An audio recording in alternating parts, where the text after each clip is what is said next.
This is a poem by Aurora Levins Morales. Probably not saying her name quite correctly, and it's called Vafta.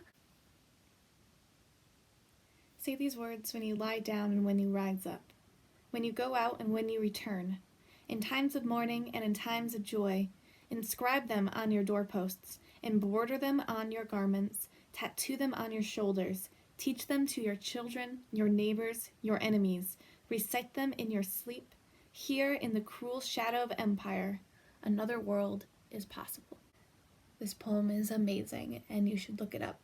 It is the inspiration for what I was painting.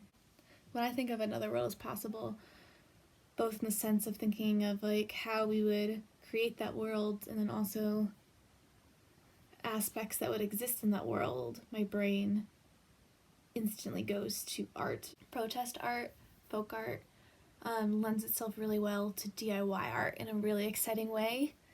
It is not around using the best supplies. It's about how can you use what you have around you the most effectively.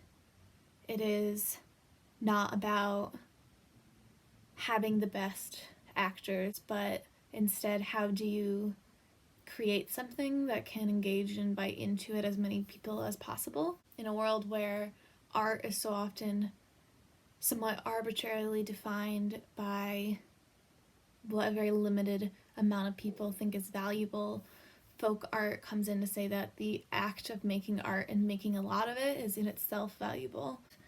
When we make community art, we create opportunities for the community to talk about that art in a way that isn't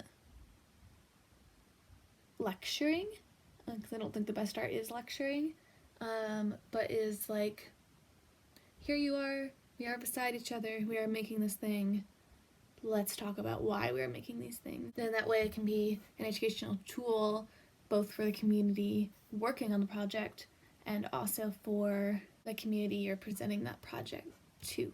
A really whimsical but also unflinching outlet to talk about these things that aren't being talked about, to educate each other among friends about things that were not being taught in school, to create a place where young people in our community can go to feel heard, to combat the megachurches in the area that would I don't know, just so many gay youth especially being told that they don't belong there. I don't know. It excites me.